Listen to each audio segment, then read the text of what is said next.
Hi, Monty. Hey, Lisa, how you been? I'm good. How are you? Oh, fantastic. Now, we're so excited. Our whole staff, everyone here is so excited. They heard that we finally got you. I'm so excited to be working and partnering with you. Are you kidding? Thanks. It's a privilege. We're waiting on pins and needles. Everyone has been postponing their trips. We're like, okay, let's find out what Elisa has to say, because a lot of places, a lot of things that you've done, all of your experience gives us the impression that we really need to make sure that we hold off on traveling until we talk to you, read your blog, look at your videos, et cetera, et cetera. Well, thank you for all that praise. I certainly think we need to heed warning, but I think especially here in the United States, our media our media embellishes quite a lot of what's going on around the world, and things are not as dangerous as what they are put out to be. And I think that's a shame, because I think that stops so many travelers from going to the destinations that they've always wanted to go to. Right. Something that we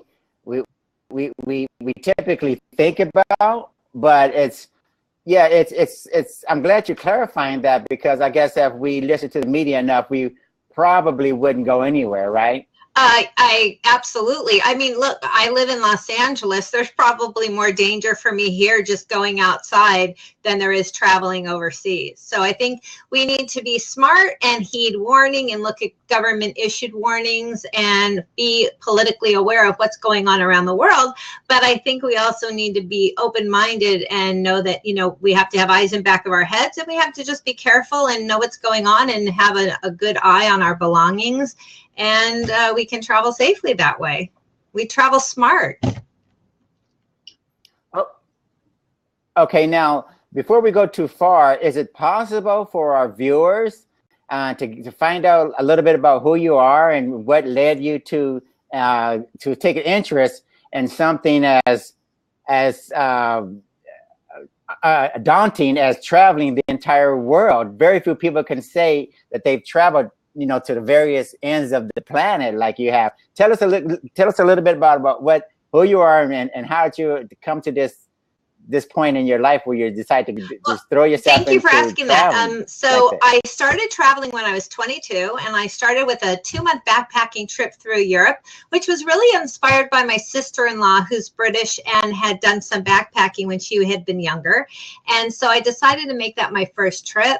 And my second trip a few years later was to Indonesia. And that's where I think I really found my love of travel.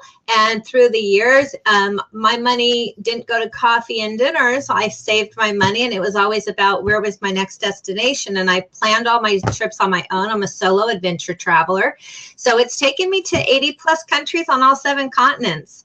And I definitely have like a zest for adventure, and I typically like third world travel, so I like to go to places that are probably more remote, less traveled, where people may be more afraid to go. Thank God I can say I really haven't had any problems. I've had some close calls, and I've been sick in a few countries. I've been in some hospitals, and I've had a couple of little run-ins, but I'm a pretty safe traveler. But I can tell you some of those experiences if you want to hear them. But I always looked and I looked at what was going on where I was traveling to, and then I went with an open mind without prejudging where I was going. Okay, now that's really interesting that you've been to 70 different countries.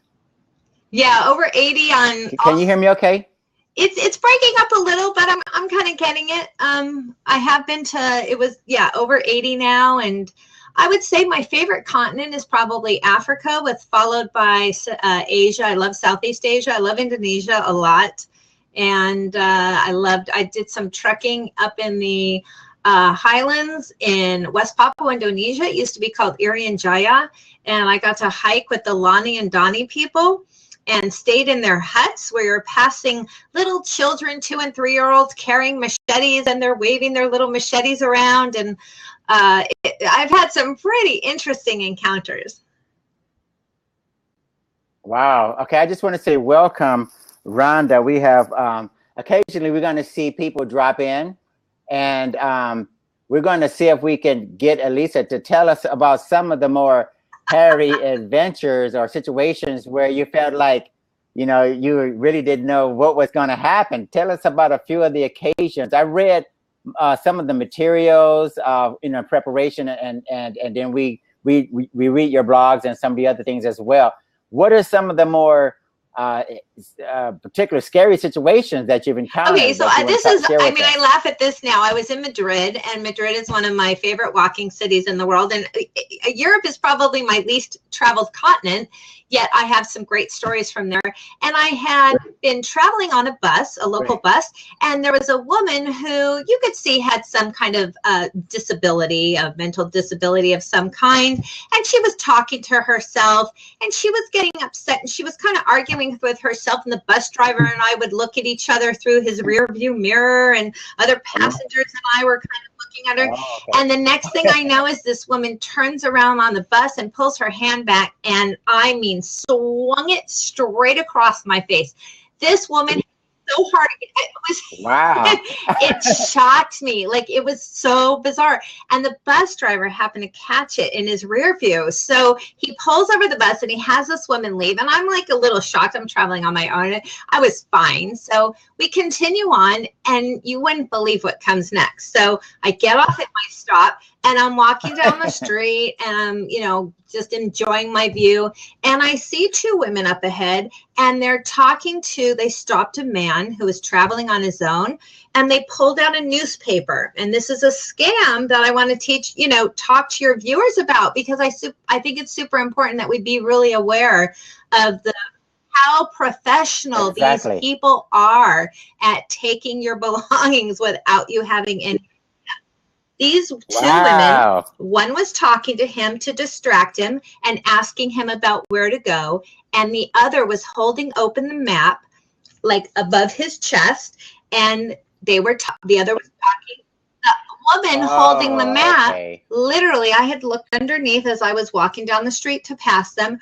Her hand was inside his fanny pack, and he was actually unzipping it under the map while the other two were talking.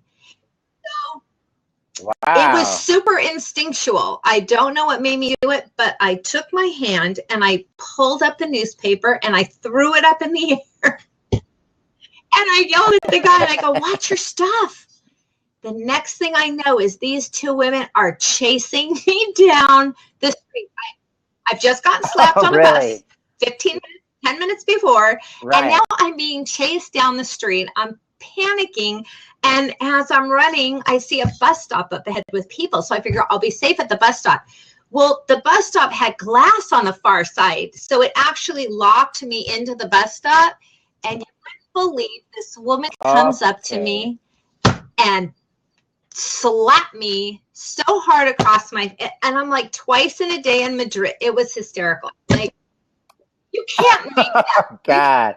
Wait a minute. Hold on 1 second. Wait a minute. Okay. So I'm traveling, and someone, they set this up so that I'm looking at a map, and the accomplice comes along, and how do they access the fanny pack? Did they unzip it? Here's the newspaper, and here's her hand inside of the man's fanny pack, and and he's not paying attention because he's talking to the other lovely lady. Exactly. Okay, that's the problem. Okay, so what is the solution, Miss Kotin? What do I do when I'm either buying fanny packs or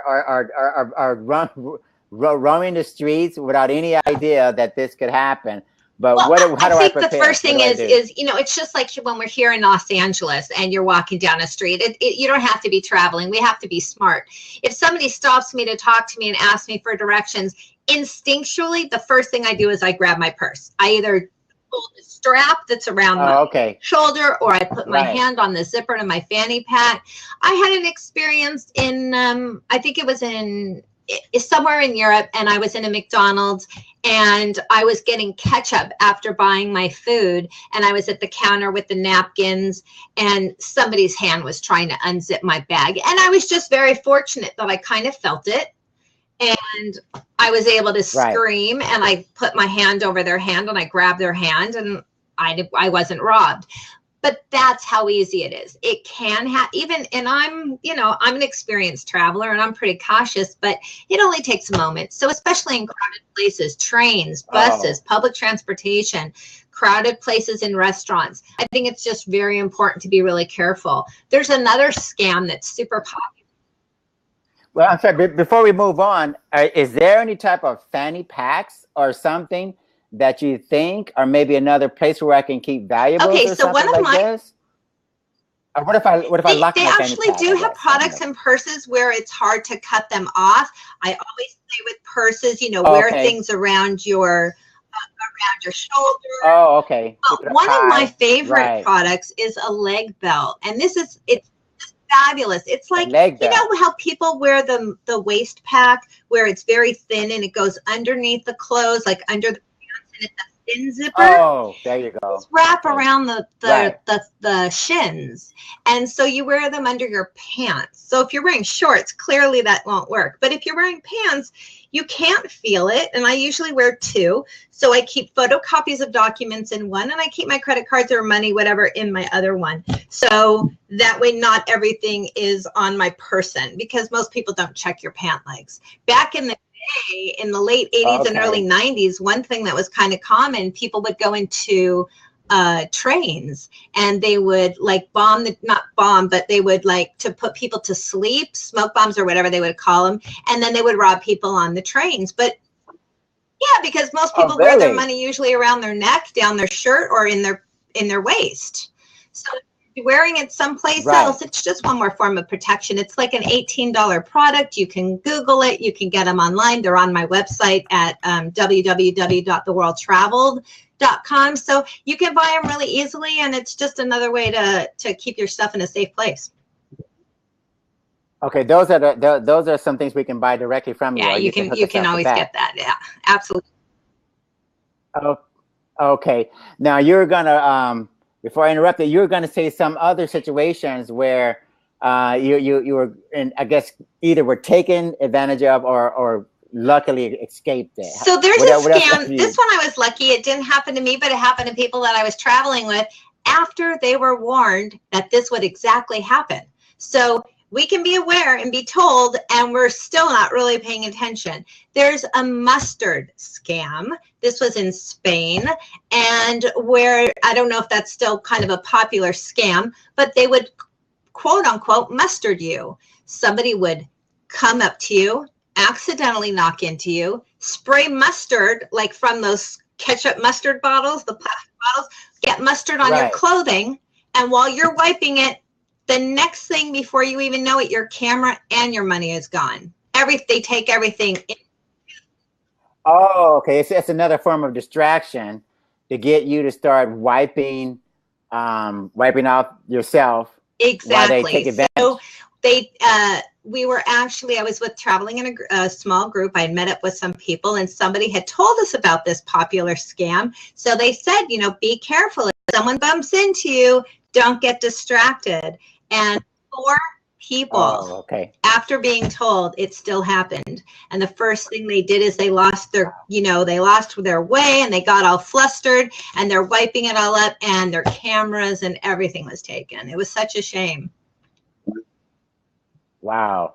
Very, very interesting. Yeah, looks like, so we have to be careful about being distracted and having one or more people take advantage of it. And I think one thing that's super important is we have instinct. And I think we really need to heed and listen to our instinct. I had a situation where I was in Ethiopia, and this is relatively one of the safest, like I was in a very safe place. I was in a very nice lodge. I was strolling in the back where the pool was. A wedding had just happened. And it is amazing. I'm so thankful that nothing actually ended up happening, but it could have been very catastrophic. So I saw some men talking. They were young, nicely dressed. They were just chit-chatting. and they let me initiate conversation. So through the time that I was walking, they were still there, and one smiled, said hi, and then I said hi. And I guess I was just feeling comfortable. And, you know, when I travel alone, I'm always meeting local people. I'm always meeting people that are, you know, from the area. And we started chatting, and he said it was his birthday, and I thought that was crazy because it was also my birthday. I was spending my birthday in Ethiopia, and so they were telling me they were going out, and I said, oh my God, it's great, because I wanted to see some nightlife, and I was waiting for my guide. I was going to go out with him in the evening, and they said, hey, you know, if you want, you can join us. And I said, well, you know, my guide's picking me up. And they said, okay, well, we can see you later. And it let me do all the leading of, no, I'll join you.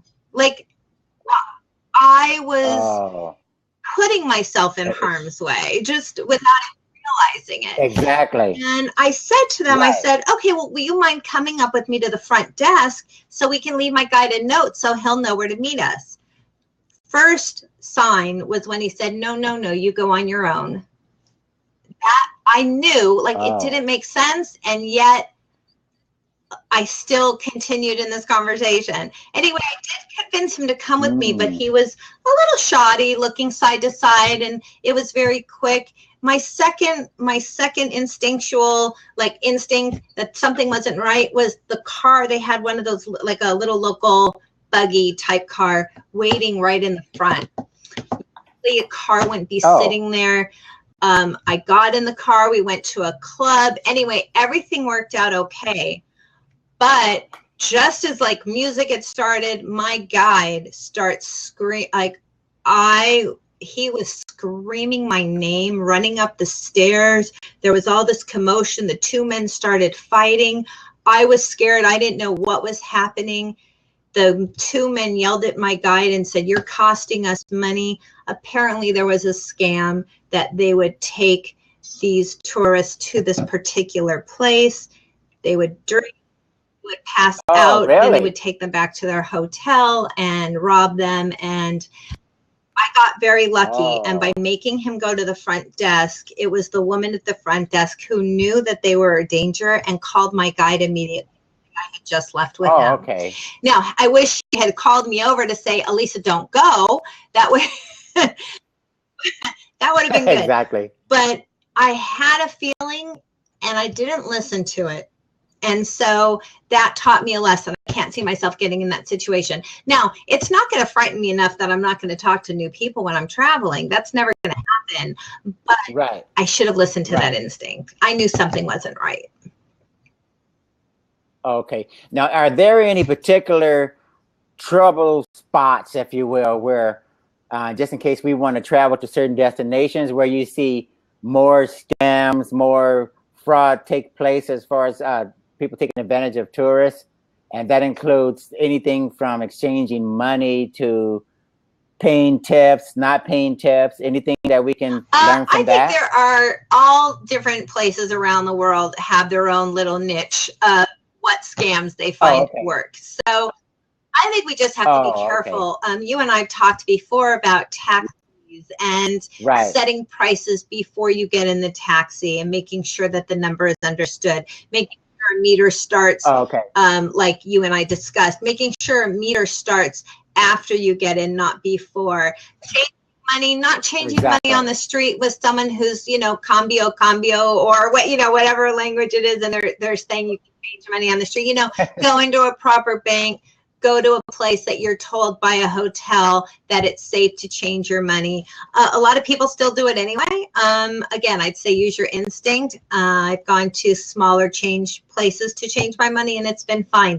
But, you know, you never know if it's on the street. You don't know if it's counterfeit. You don't know if it's illegal, if it's a trap. We just have to be super careful. Like, we have to travel smart. That, again, I think it falls on that, you know, Okay, now a member of my staff is asking me, what about traveler's checks? Do they still use traveler checks as much as they used to when you travel, or is that something you don't do anymore? That brings me back to the day. Yeah, I haven't used a traveler's check in years and years. Yeah, now it's all about really? ATMs Okay. and credit cards. I mean, it's pretty much even in remote Right. places, I've even been able to use a credit card, and cash always works. You know, I change local money. You know, there are so many great credit cards now. You really have to check and see what benefits you. This takes us into a whole different topic of like credit card miles and how to make the most of your credit cards. But some credit cards have no foreign exchange fees, no overseas transaction. You know, you want to check and see which ones are best that are going to cause the least amount of fees. Some reimburse you. Chase is great. The new Reserve card, so there are no foreign transaction fees. So we just have to look at our cards and kind of keep notes, keep track of which card is best to charge rental cars on, which one is best for hotels, dining, and all of that. So, but traveler's checks for sure. I think for me, they've been a thing of the past. Yeah. Oh, okay. So, okay, sticking with the theme of ripoffs and scams, but no, we are concerned about tips but I think we're going to have you back because it looks like our phones are lighting up like crazy, and we're going to have you come back. Is there anything that we need to touch on? Anything else that you can think of? Maybe have you ever got hurt or injured, or maybe you hear about situations where customs comes and says, we suspect that there's something going on here, and anything like that. Any horror stories? All of those. So I'll try and go through like 3 really quickly. No problem. Going into Australia, I have lupus, and so I have to carry certain medications with me as a safety precaution. Okay. And I was spending 6.5 months in the South Pacific, and from Australia, I was going to be going up to Papua New Guinea, where I was bringing some food and books and some extra things for some of the villages I was going to be visiting. So one of the questions on the customs form is, are you carrying medication and are you bringing in food? So I checked those off, but it says list it. And I had so much stuff, and I really didn't list it all. I just said I had it.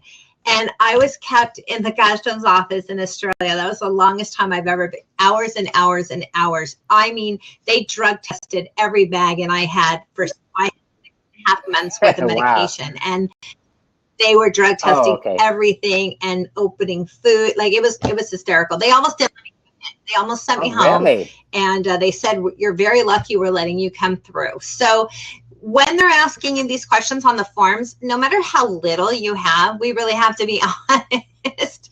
It's not worth the risk of not getting in for filling something. Like if you're carrying a jar of peanut butter, say you've got a jar of even if it's closed, we need to tell them everything we've got.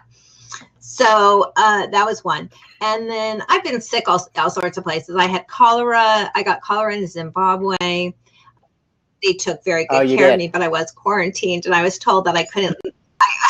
I was told I couldn't leave the country for at least a week, and I called home, and I didn't want anyone to worry. I just said, "Oh, I'm having such a good time. I'm just going to hang around another week." And luckily, it was at the end of a 2-month trip. I had just come from safari in Kenya and Tanzania, and from Egypt, and I was down in Zimbabwe. So, and that was from whitewater rafting on the Zambezi River. So. That was super exciting. We flipped on quite a few class 5s. It was pretty cool. So, but they took very, very good care of me. And one thing I will say that I think is super important, it's very important we use traveler's insurance. For me, I have a pre-existing condition, which really no longer is a big hindrance in getting insurance. Some policies you really have to read and look and see if they say you have to buy the policy within 14 days of the first deposit of the trip, and then it will cover any pre-existing conditions. So just read your policies, but it's super smart to have this overseas insurance. I've used it many times. I was super sick in Vietnam, and I was so ill, and I just couldn't even leave my room. And instead of them calling an ambulance to take me to the hospital, they called the doctor that was on staff at the hotel, and he came into my room, and he IV'd both my arms, and I don't know what was wrong, but I ended up okay. And my bills were whatever they were, and I ended up paying maybe $10 because I had all this traveler's insurance. So There are two companies okay. that I like to work with. I work with Squaremouth and I work with insuremytrip.com. And I have links to both of those companies on my website. They're great. They will. Okay, that's Square Yes, Mouth. Squaremouth. And one, is yes, that one word? and the other is insuremytrip.com. Okay, Insure My Trip. And Okay. I'm just checking for you. Okay. Yeah, so those two are my favorite companies. And what's really special about them is depending on what's most important to you, like if you're going to a destination or you're going on a trip, maybe like I've been on trips where I had 14, 15, 16 flights in just one long trip. For me, baggage delay or baggage loss would be one that I really want to make sure is covered because I have so many flights.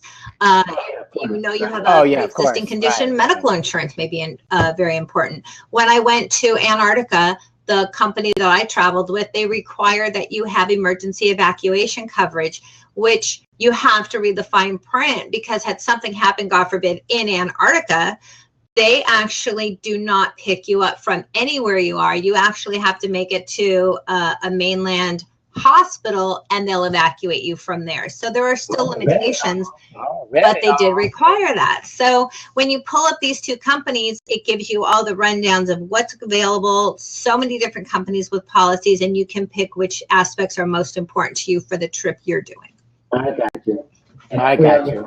And if we have any questions, if we're confused about exactly how to choose the right writers, if you will, then we call you and then we ask you to give us some idea for that trip in terms of what might be more important. I'm definitely as a professional travel consultant, I'm always happy to work with clients on all different aspects of their trip, whether they want a customized itinerary, whether they want to explore more remote regions, if they're traveling solo and they just want to hire a driver and a guide, that help them with the safest ways to do that. Or if they just want to discuss insurance policies, I'm happy to kind of review that because it can be overwhelming when you go to the site and all of a sudden policies pop up if you're not familiar with them. But it really is smart to get that.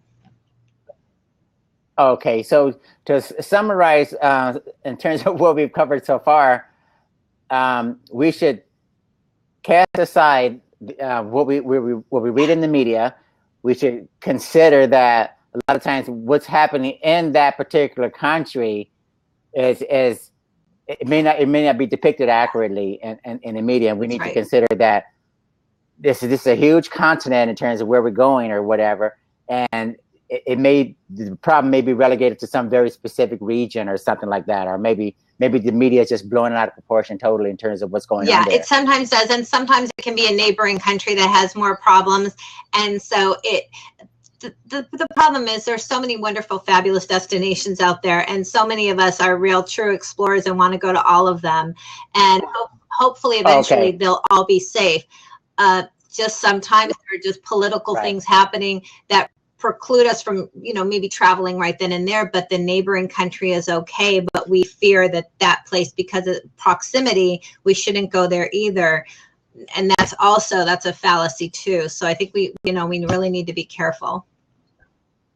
Great. Okay. On your blog, do you mention some of these things so we can go and take a look at, some of the examples that you gave us so we can read about, some of your experiences, just in case we want to go to your blog site or whatever and find out some of the specifics? I do have some, but I'm glad you asked that, because I have my meetup group, which www.meetup.com/theworldtraveled. And our next meetup, Monty, is going to be on Saturday, October 8th. And it's from 11 a.m. to 2 p.m. at Dupar's in Encino. I hope you and some of your staff are going to be able to join us that day. But we're working on it right now. We're going to make sure that we have representation. Because our topic is going to be global adventures and travel safety. So we're actually going to be covering a lot of these things in depth. But my group is comprised of 760 travelers plus. They're very well-traveled people. I'm a novice at 80 countries. I say only because we have some that have been to over 100, 200 countries. It's crazy. Then we have some new people that really just want to be inspired to get a passport and take their very first trip. So we really cover a good wide realm of travelers. And so it's really a lot of audience participation. Everybody's going to be sharing their experiences, and we bounce ideas off each other. We go through travel tips and how to save money and how to travel safe. And so we're going to be covering a lot of that on October 8th. So I hope you're going to be able to join us for that. And then after that, I'm sure I'll be doing a blog story on travel safety, and I'll go ahead and put that onto my onto the website as well. Fantastic. And just so you guys know, we're going to have, Lisa's going to have show notes. She's going to have information, and you can find out some of the specifics because time flies by, you know, and we're at the conclusion of the show. But anything that you want to find out that we didn't get a chance to go into in depth, because we cover a lot of different areas, and sometimes you can't go into the specific areas as much as you'd like to. So yeah, don't hesitate to contact Elisa. And I'm going to find the reference to this next meetup. And I suggest you guys get on the list as soon as possible because they fill up very, very fast. And you want to make sure that you go to those meetups, as many of them as possible, because there's huge demand, and we want to make sure everyone gets a chance to participate and join in. Yeah, have a good time. It's a good exchange, and usually the venue will take about 40 guests at a time. Sometimes we have some people standing, sometimes there's some open room, but we do slideshow presentations too. I'm also working on, just so you know, Monty, and the date's not set, but I just got called from Adventure 16 in West Los Angeles, and I'm going to be doing a slideshow presentation on Antarctica and Falkland Islands in South Georgia. So I'm going to be doing a slideshow for them coming up in the next few weeks. So everybody stay tuned for that. And you can check my website or my Facebook page, The World Traveled, and Twitter for those dates. And if anybody wants to email me directly, you can contact me at info@theworldtraveled.com. I'm always happy to answer questions. And I'm definitely looking forward to coming back and chatting with you again soon. Okay, now this Adventure 16, what is that? Just curious, what does that mean? Adventure 16 is one of my favorite retail stores in Los Angeles. There's one in, I wanted to say Encino, Sherman Oaks. I think it's, I'll have to check exactly, maybe. Actually, Tarzana. So it's on Reseda in Tarzana, and then the larger store is in West Los Angeles. They have lots of travel presentations, etc. And so we're going to be doing like a little half-hour meet and greet and kind of a social time, and then I'll be showing slides and talking about the destination for about 40 minutes. We'll do a Q&A after, and I'm going to be presenting 3 different trip options to go to Antarctica, and I'm putting together some group trips. So if anybody's had that on their bucket list, it is a fascinating destination. I was kayaking with whales all around me, and I will tell you, it leaves you breathless. There's nothing like that. So come and join the presentation for that, and you can also see photos on my website. Okay, all right, you guys. I hope you got a chance to record or take some notes, and make sure that if you didn't, contact Elisa directly. I don't know if she wants to leave her information here, or maybe we'll just go to worldtravel.com. Sure, theworldtravel.com or info@theworldtravel.com. If you want to email me, I'm happy to answer questions. Okay, now that meetup group that's that you have on meetup.com, that's the World Travel. Yes. So it's meetup.com/theworldtraveled with ED. And we have the October 8th coming up. We're having one for November. We'll have the Adventure 16 presentation listed there. And we're also going on a cruise out of Long Beach for 4 nights. We leave January 15th. It's a Sunday through Thursday on Carnival Cruises. It's going to be so much fun. We go to Catalina and Ensenada, and we're going to have activities every night as a group. And if anybody's interested in that, they can sign up on or get the information at the meetup group as well. We're we're going. We're going to see you, and we're going to invite all of our staff and as many people as we can. You guys, we have a blast when we travel with Elisa. When we participate in all of her events, she's probably one of the best planners that I've ever seen. In addition to a person that travels the entire world, whenever she gives any type of event, make sure that you go there. And I just put a link in the Fire Talk for the meetup. So go there. Yeah, you guys go there. Sign up now. And is it too late for the cruise? No, people can still sign up. The initial price, like there was a little bit, you know, as we get closer, the price goes up a little bit. So as soon as you know you're interested, you want to sign up. But people can join our group at any time. And if they're in the group, hopefully we can still give a bonus back to their cabin. Not sure if that's still available. They can always contact me. And I just want to do a plug out for you, Monty, for your company, for DPL, because you know, one of the things too, that especially a woman traveling alone, you know, a lot of people have fear. I know people that don't even want to go to dinner on their own. Some people don't want to go to a restaurant, but people definitely want to travel, and something holds them back. And we just kind of have to break through. You know, there are some wonderful travel products for safety that people can get, and they can rent them through you. They purchase them through you. You can get some of the most, Monty has the largest selection of security equipment I've ever seen anywhere.